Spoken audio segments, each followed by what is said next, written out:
Mark Wehner, the second team leader here. So every Wednesday we jump on here and get the rundown of what's going on in the real estate market over the last week. But first, let's jump into our quick tip.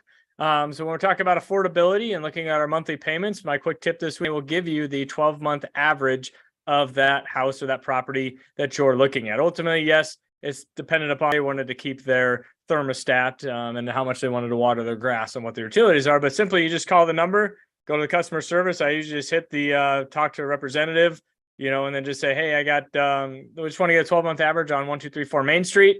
And they'll say, great, boom, takes about 5 minutes, depending on how long you're on hold, but the actual conversation takes probably less than 5 minutes. They'll say 12-month average is, $112 a month. Okay, great.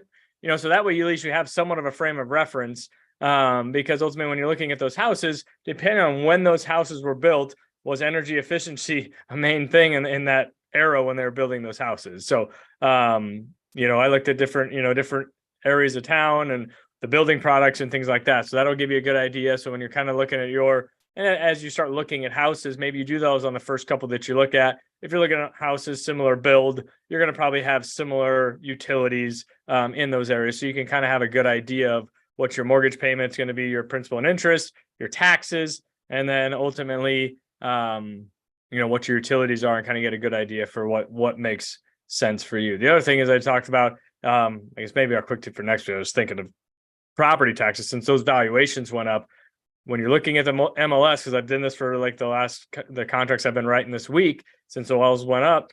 So, well, now that valuation's 240, the MLS only has that 210 valuation of the 2022 tax year. So you need to take a look at that. Like if it's at 240, $30,000 more. If your agent is not updating that property tax, if they're just looking at what's on the MLS at the 2022 area, you're probably 2.2, 2.3 mill levy. So usually what I do is I just take, that 240 times 2.3% gives you a rough estimate of that number. I probably subtract about $100 or so off of that. But I'd much rather err on the side of caution for my clients rather than getting them, into a house at that 210 assessed value. And then all of a sudden in November, they get their tax bill and like, wait a minute, our payments going up $100 a month or, whatever that change is. And they were already pushing the envelope to get in there because, we did the utilities, or we had our taxes. Now, all of a sudden, if we close on it, what are we in June? We close on it in August. By the end of the year, I'm already going to be jet my rates. My monthly payment's going to be up another $100 when I was already, at the max, which I think some people are getting to that point when they're approved at this and we're getting into multiple offers and escalation clauses and they're pushing it up there. You just want to make sure you have that information. So it's probably a little longer, quick tip than what I intended for, but I think those are two good informations of utilities, and especially with the property tax valuations coming out, and they're really not up to date on those multiple listing service, when you see that in, on, the Berkshire websites or the Zillows or the realtor.coms, because those agents have put in, not that they did anything wrong. It's just when you go to the Douglas County assessor or Sarpy County assessor, see the taxes, boom, it pulls up 2022 at $4,500 a year. If that valuation went up, now maybe it's $5,200 a year, but they haven't done the update on their website. So the agents haven't really done it themselves to do that work, a little extra step. So, but make sure if you are working with an agent that's not on Champions Real Estate Team, that you ask them, hey, have you got the updated property tax information on there for me so that I don't get a sticker shock, in the winter months here coming up. So anyways, joining me again is Russ Williams. So we will share our graphics that we do here. So coming up on what's gone on in the real estate market over the last week, we've had 550 new listings go live. So it's 50 more than the week previous. So we're getting more listings going out there. But just as we say, we had 50 more listings come on. We had 50 more listings go off. So last week we had 390 contracts get written. This week we had 440. So we had almost exactly 50 in, 50 out. New houses that came on. So we're still seeing that buyer activity. Went to a showing yesterday and there was probably another, I think probably 6 agents that were there at the same time that I was there with my clients. So just making sure you're out there. Those houses are coming up. They're going off quick. And then happy home ownership to those 430 people that closed in the last week. So we're kind of seeing the same song and dance as far as the activity out there. It is still very, very active, especially in those lower price points. And even so, some good activity in that mid price point, probably from 400 to that 800, 900 there. So 30,000 foot view, not much change from the previous week. We went up $1,000 on our average sold price up to 328, was 327. So I think almost every week, literally probably, I think 1 week it jumped up 3,000, but I think we've gone up about $1,000 a week for the last 6 or 7 weeks here. Our average, or our number of homes in the Omaha Lincoln area is at 2230, right around that 2,200, give or take, probably 5 or 10. We're at 1,300 on the Douglas and Sarpy County area. And that number is pretty only off by a little bit. We had 502 existing homes in the Omaha Metro. I think last week it was like at 515. So that number really hasn't changed much. And then new construction, similar, hasn't changed much.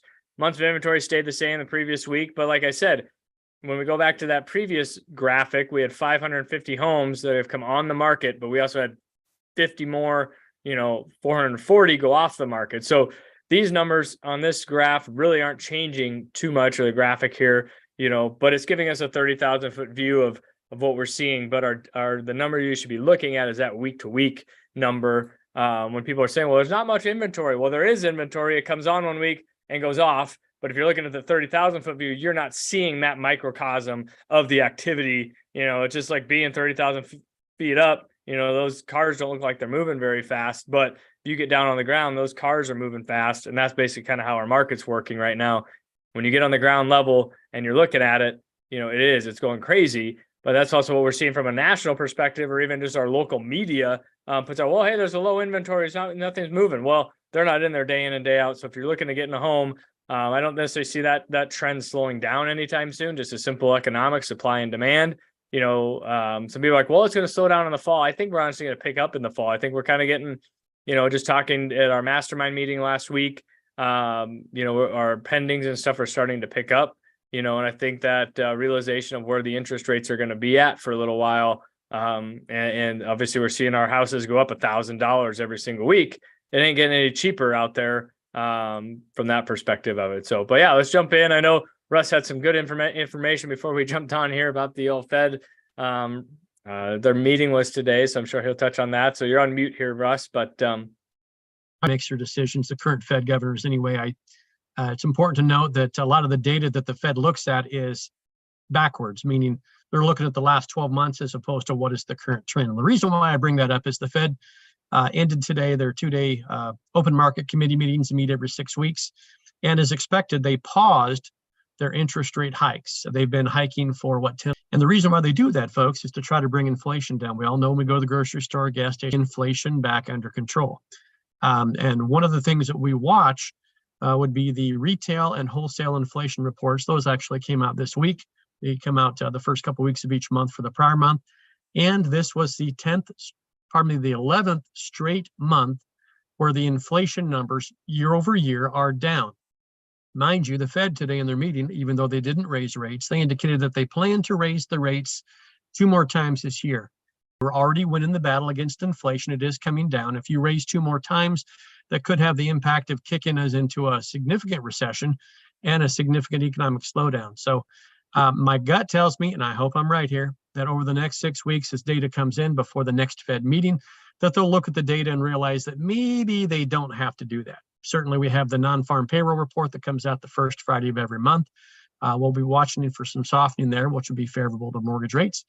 And we'll be watching both the personal consumption expenditures report later this month and the retail and sales numbers for June that come out in the second week of July. But having said all that, as a result of the instability that the Fed created when they said they wanted to raise rates, interest rates move upwards this afternoon. They have spooked the market. When I say they, I'm talking about the Fed. I do maybe learn to say the right things. Mark and I were talking before we got on here.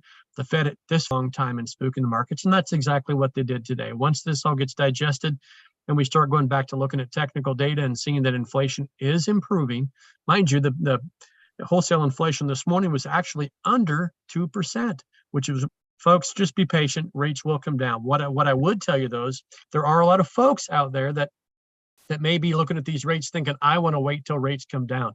Don't do that. Buy the house at today's rates. Why? I just based upon the numbers Mark mentioned to you a moment ago, home prices, I expect, Mark can't say this, but I can expect it, are likely going to continue to rise because as we see interest rates drop, your buying power goes up. And given we have so much demand, especially at the low price points, we're likely to see some price pressures as we head into the later part of the year. And if rates come down, that will further accentuate those problems. We can go back to, I got to shut up in a minute here, Mark, but if we go back to look at similar periods, nationwide, we've seen appreciation rates in similar periods after economic periods that we just went through, anywhere from 8 to 12% nationwide. So we might be insulated from those higher numbers here, but I expect if rates drop that that will spur more demand and we could see home price pressures. The reason why I bring that up is that appreciation that you're going to realize in your home between now and 6 months or a year from now when you go to refinance to a lower rate, that appreciation is going to be far greater than the cost of a refinance. Buy today at today's rates and refinance it next year. Your loan amount will be less, your payment will be less, and you'll be many dollars ahead. Yeah, and if you're talking about that appreciation and how you're talking about how the markets are spooked and the instability in the market, well, right now the real estate market is probably one of the more stable aspects of it, I feel, and so if you've had that appreciation in your home and you've built that equity, maybe it's a time to pull some of that equity out and get into the real estate market, into that investing side of it and capitalize on some of that. I mean, it's a long term and you're going to be planning, for your retirement aspect of it. But that's just another vehicle that if you don't like the instability in the stock markets and the other different aspects, because I look at it when you're investing in anything, you're just picking a vehicle to put your money in. And what energy are you going to get out of that vehicle? Whether it's stocks, bonds, mutual funds, or real estate is another investment vehicle out there. And if you're not in it and you don't understand it, give me a holler. Happy to sit down and chat with you. The pros, the cons, the goods, the bads. Like I said, I just had an eviction, in my property 2 weeks ago. It was May 30th that we had them evicted. So I can tell you the good and the bad, from a real estate investing standpoint of it. But basically you're just trying to create yourself, be a bank for yourself, because you can have some investment properties. You need to pay for college, you need to pay for retirement, you need to do all that kind of stuff. You can cash out, refi, pull that money out, use it. That tenant's going to pay down that and build that equity back up for you. So there's many different ways you can do it. And yes, you'll see bumps in the road, along the way. Like I said, you got to pay a little legal fees to get that tenant out of there. It's not paying their rent. They headbutt the wall and you got holes in the wall. So, I mean, I've been there, I've done it. But it's just a different vehicle. But, there you get the bumps in the road with the stock market that goes up, goes down and all that good stuff. So just based on real estate investing is not nearly as scary as what you might think. What is it over the last 12 months? If your traditional investments have gone down by less than 20%, you're probably doing okay. That doesn't happen. It's not happening in real estate, folks. This is a great investment. What you don't know is what you need to ask Mark and his team. They're happy to educate you. Yeah. And if it makes sense, it makes sense. If not, no harm, no foul. Just you don't know what you don't know moving forward. And, and I think that's just kind of the big thing on anything. So my goal is just to coach and educate you through that process. So, but anyways, I think we took up enough of everybody else's time, but I'm happy to chat with you anytime, and go from there. So thank you very much for taking time to listen to us. If you have any topics you want us to cover, give us a holler, comment or text me 402-672-7670, or give Russ a holler 290-8936. And we're happy to help you on all the different things and all things real estate. So, but cool. Awesome. Yeah. If you still got property valuations, and obviously we talked about that. If you want to protest them, happy to help you do that. I've done that, won cases and things of that sort, or protest. Just depends on what the market's doing. Ultimately, like we talked, appreciation's going up. That tax assessor is basically going to look at the same thing. So there are some cases we can get you down a little bit. Sometimes sometimes like keep your mouth shut because the houses are selling for way more than what they assessed you at. And so, but we don't like it going up, but sometimes it's just the nature of the beast. So cool. Awesome. Well, I appreciate everybody. If you have any questions, give us a holler and we're happy to help.